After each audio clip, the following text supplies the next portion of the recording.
When you go to the doctor for, like, a broken arm, there is a certain comfort in the precision of it all. Oh, absolutely. It's very visible. Right. They take an x-ray, you see that jagged white line on the screen, and the doctor just points and says, there it is, that's the problem. Yeah, it's binary. Clean. Exactly. But then you step into the world of early pregnancy and reproductive health, and suddenly that x-ray machine is, well, it's completely useless. It really is. When an early pregnancy is lost, you're so often met with these incredibly vague explanations. You hear things like, well, it was just one of those things, or it was probably just a chromosomal abnormality. Which is incredibly frustrating for patients. Oh, I mean, it leaves this massive void of information.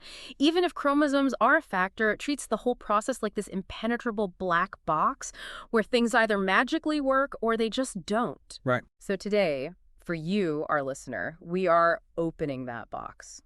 Our mission for this deep dive is to look past those dismissive, catch-all explanations and explore the highly specific, deeply physical microenvironment of early pregnancy. Because it is the absolute definition of a medical black box for most people, we tend to think of early pregnancy as this abstract, purely hormonal event. Right. You take a test, the hormones are there, and you just wait. Exactly. But our source material today proves that it is deeply mechanical. It's structural. We're looking at this extensive research review from the Berkeley Center for Reproductive Wellness, and it zeroes in on oxygen, blood flow, and the actual biological mechanisms of acupuncture and pregnancy support. Okay, let's unpack this, because the sheer vascular engineering of early pregnancy is what completely shifted my perspective. It's an engineering marvel. It really is, but a highly precarious one. Yeah, and understand why pregnancies sometimes fail at this microscopic level. We first have to understand the temporary life support system, the one that operates before the actual permanent infrastructure, the placenta, is even ready to function. Because the placenta doesn't just, switch on the day you get a positive test, right? No, not at all. It takes weeks. See, I always pictured the placenta forming instantly, but the reality is much more piecemeal. Very piecemeal. Yeah. In those very first few weeks, the heavy lifting is actually being done by a structure called the yolk sac. Okay. If you were to look at a very early ultrasound, say around 5 to 6 weeks, you wouldn't see a recognizable fetus or a mature placenta. You'd see this small, distinct fluid-filled ring. And that's the yolk sac. That's the yolk sac. Yeah. And before the placenta is fully formed, this little sac is the primary life support system. Because the embryo's bone marrow hasn't developed yet, the yolk sac is literally manufacture the first early red blood cells. Yeah, it's synthesizing proteins, transferring essential nutrients. It handles all the critical, life-sustaining work while the placenta is still under construction. The best way I can picture this is it's like a massive skyscraper construction site. Okay, I like that. The yolk sac is the heavy-duty emergency backup generator sitting out back. It's humming away, keeping the lights on and the air circulating in the temporary offices, while the main electrical grid, which would be the placenta, is being carefully wired and connected to the city's power supply. That is a brilliant analogy. And wiring that main grid is an incredibly delicate physical process. How so? Well, the placenta develops through these tiny finger-like projections called villi. These villi have to physically burrow their way deep into the lining of the uterus. Just literally digging in. Literally digging, reaching out to gradually connect with the mother's blood vessels. It is a slow, structural integration that requires a highly specific internal environment. And that internal environment, this is the part of the research that forced me to reread the paragraph twice. It completely defies our most basic assumptions about human biology. It really does. Because in a completely normal, healthy, early pregnancy, the environment is supposed to be heavily restricted from oxygen. Which is wild. It is naturally a hypoxic environment. Wait. We need oxygen to survive. I mean, our cells need it to divide and produce energy. How can starving a rapidly developing embryo of oxygen be a biological requirement? I know it sounds totally counterintuitive, but it's biology working exactly as intended. Okay, explain that. For roughly the first 10 to 12 weeks of pregnancy, the maternal blood vessels that will eventually feed the placenta are actively, physically plugged. Plugged by what? By cells from the developing placenta itself. They're called trophoblasts. They invade the mother's arteries and literally form biological stoppers inside them. They block the vessels. Yes, they completely block them. So the baby's own developing organ is playing defense against the mother's blood supply. Precisely. And there's a very good reason for it. The early embryo and the newly forming placental tissue are exquisitely sensitive to oxygen-related molecular byproducts. Are these the free radicals? Exactly, the oxygen-free radicals.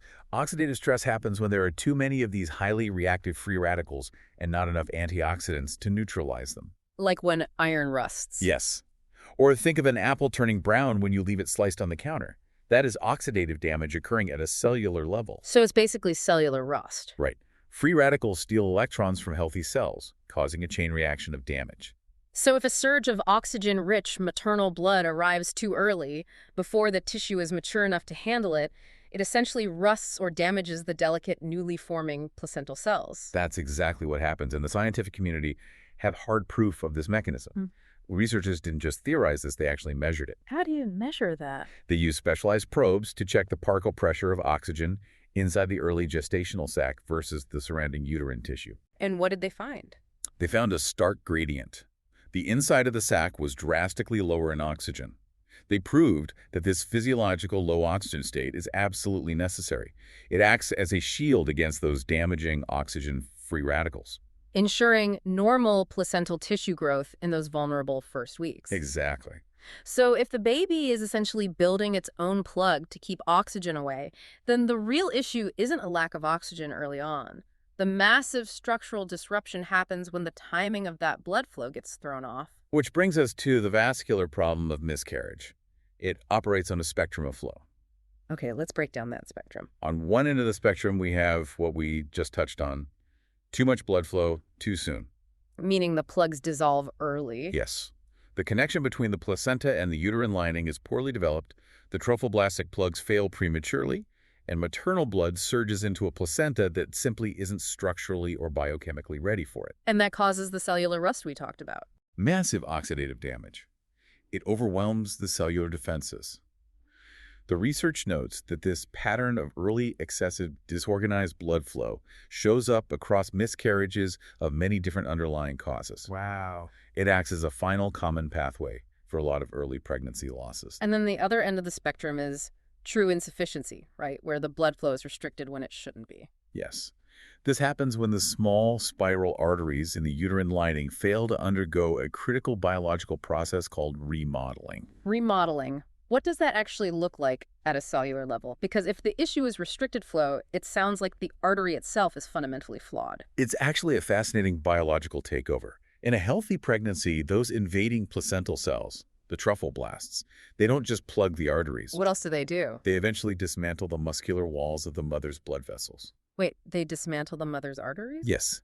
Normal arteries have smooth muscle in their walls that allows them to constrict and dilate. They pulse.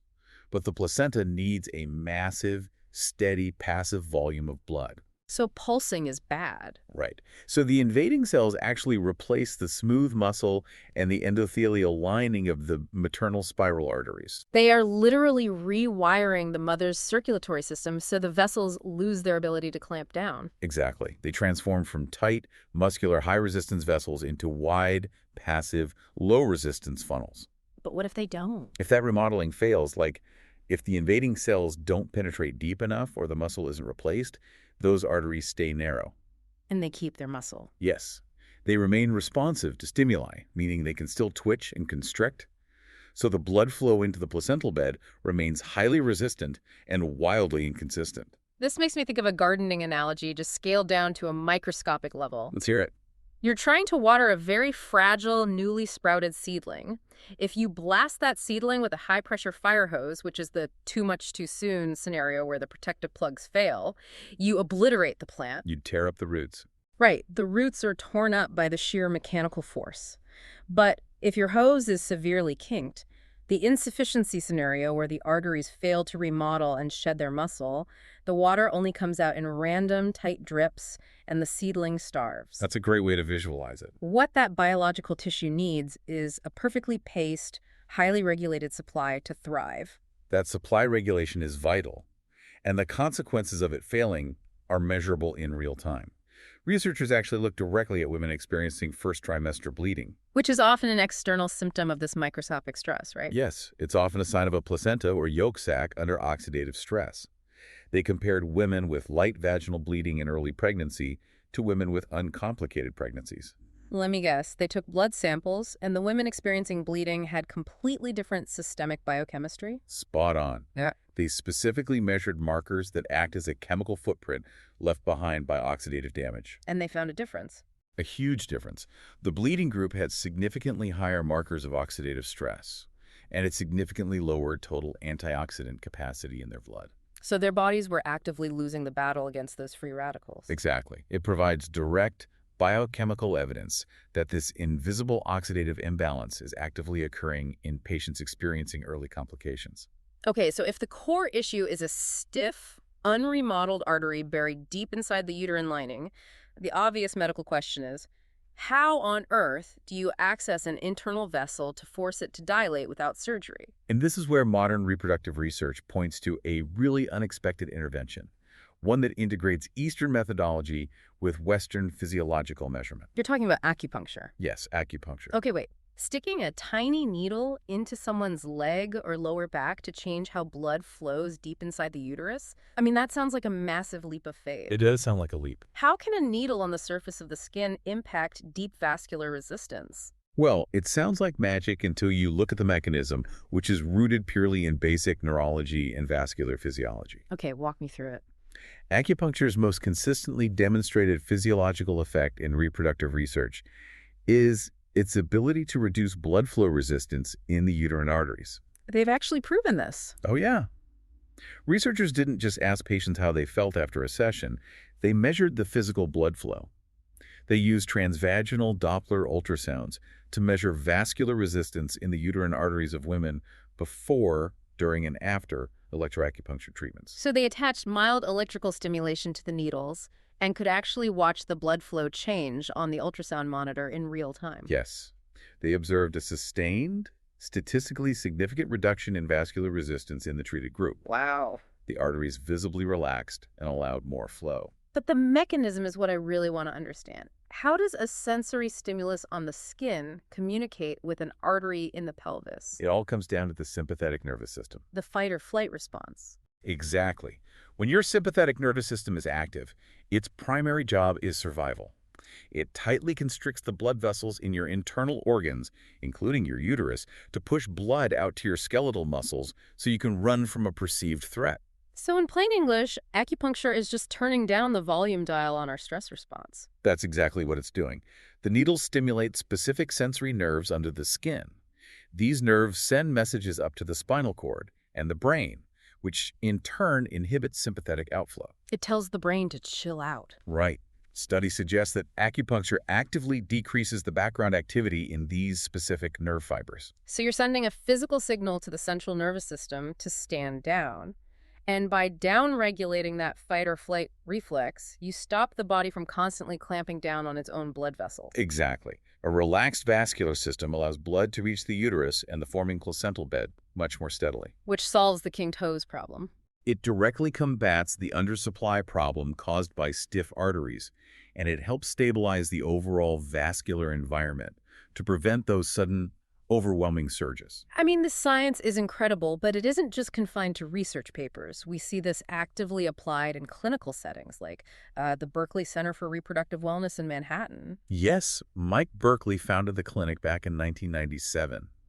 And his origin story is really a testament to observing these physiological shifts in real life. Yeah, the source material mentioned a specific patient. Right. He was working with a 42-year-old patient who had been told by her traditional doctors that her chances of conceiving and carrying a child were incredibly slim. But he treated her anyway. He treated her with targeted acupuncture protocols. She achieved a successful, healthy pregnancy, and that single outcome essentially altered the trajectory of his career. Wow. He decided to dedicate his entire clinical focus to this exact intersection of complementary medicine and reproductive endocrinology. What's really compelling about his work isn't just that he opened a clinic, but how that clinic integrates into modern fertility care. I mean, in 1997, treating fertility primarily through acupuncture was pretty outside the mainstream in the U.S. Okay. But today, Berkeley is a licensed acupuncturist and a fellow of the American Board of Oriental Reproductive Medicine, and his entire model relies on working collaboratively with OBGYNs and reproductive endocrinologists. And that collaborative integration is where patient care genuinely advances.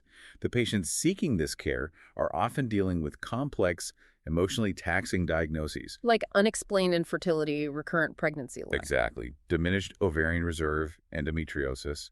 They are frequently referred directly by leading fertility centers. Because the physicians at those centers recognize the immense value of pairing traditional reproductive interventions with evidence-informed vascular support. Right. It perfectly illustrates the seed and soil concept of reproductive health. I love that concept. Let's explain that for the listener. The underlying philosophy is that the physiological soil, meaning the circulatory environment, the precise oxygen levels, the structural integrity of the uterine lining, matters just as much as the seed, which is the embryo itself. Right. You utilize cutting-edge medical interventions like IVF to create and transfer the healthiest possible seed, and you utilize targeted therapies like acupuncture to prep the soil.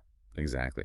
For instance, a patient undergoing an embryo transfer might have acupuncture sessions scheduled strategically around the transfer date. Specifically to optimize uterine blood flow and lower vascular resistance at the exact critical window of implantation. Yes.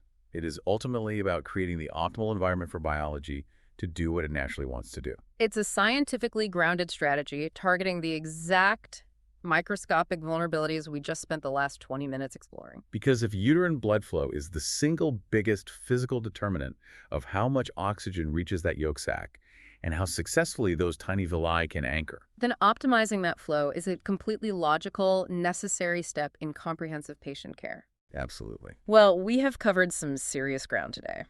To wrap this up, let's just look at the incredible journey we just took through the human body. It's quite a trip. We started with the unsung heroics of the yolk sac, acting as that early backup generator and blood cell manufacturer. Right.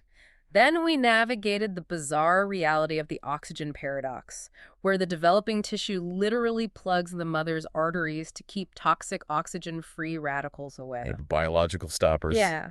Then we explored the cellular battleground of the spiral arteries, where invading cells must dismantle muscular vessel walls to ensure a steady, regulated flow. Shedding that muscle. And finally, we unpack the mechanism of acupuncture, seeing how stimulating sensory nerves can convince the central nervous system to unclench our internal blood vessels.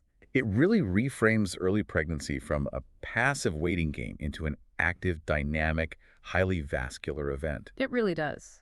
And, looking at all this raises an important question, something not explicitly in the text, but impossible to ignore given everything we've discussed about the sympathetic nervous system. Oh, I like where this is going. What's the question? Well, if acupuncture works by calming our baseline fight or flight response to physically unclench our blood vessels and allow a pregnancy to thrive, what does that say about the environments we live in? Oh, wow. What does it say about how our modern, chronically stressed, high-anxiety lifestyles might be invisibly constricting our vascular health before we even attempt to grow a family? That is a great point. If our daily baseline is a state of chronic sympathetic nervous system arousal, what kind of restricted, highly resistant soil are we asking these seeds to grow in? Wow. Are we walking around with our internal circulatory hoses permanently kinked just by virtue of surviving modern life? It's very possible. That is a heavy, completely fascinating thought to chew on. Yeah. Well, thank you so much for joining us on this deep dive. The next time someone tells you an early pregnancy loss was just one of those things, remember the yolk sac. Remember the spiral arteries. Keep questioning, keep looking past the black box, and never underestimate the amazing, fragile mechanics of the human body. See you next time.